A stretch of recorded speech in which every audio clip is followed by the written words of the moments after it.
Bienvenue sur Azimut, ici nous parlons orientation. Retrouvez tous nos contenus et nos outils pour les parents sur azimut-orientation.com. Bonne écoute.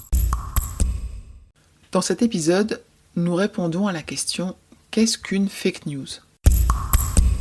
Alors, une fake news, c'est une information qui est manipulée ou déformée. Une information est davantage fiable quand l'auteur est identifié et quand il donne les moyens de vérifier son information. Une information partagée de nombreuses fois sur les réseaux sociaux numériques ne garantit pas sa véracité.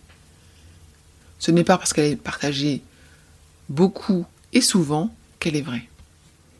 Les réseaux sociaux ont tendance à nous enfermer dans des bulles de filtres.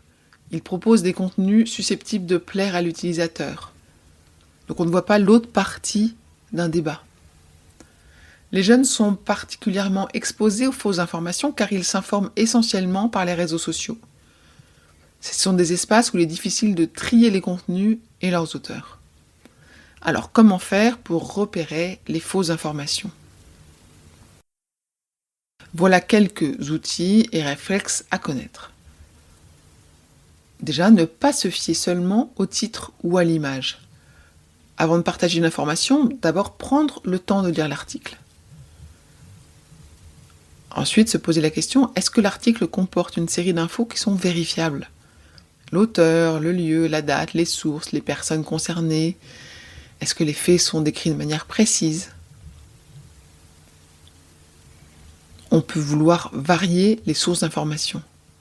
En cas de doute, il y a des sites de fact-checking qui existent, comme Decodex ou encore AFP Factuel.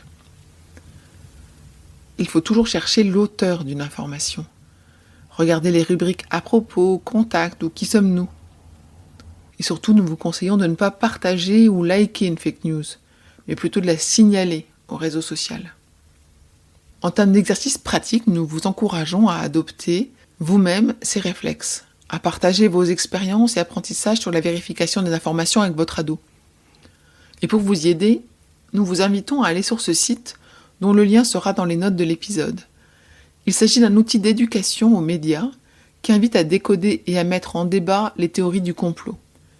Au travers de 14 capsules thématiques et 6 capsules d'exercice, cet outil propose d'aborder les théories du complot sous une approche critique et structurée, qui offre également l'occasion de revoir notre pensée critique face aux médias traditionnels. Le site s'appelle tout simplement Théorie au pluriel du complot et tout attaché et .be. Pour aller plus loin dans l'accompagnement de votre enfant, rendez-vous sur azimut-orientation.com.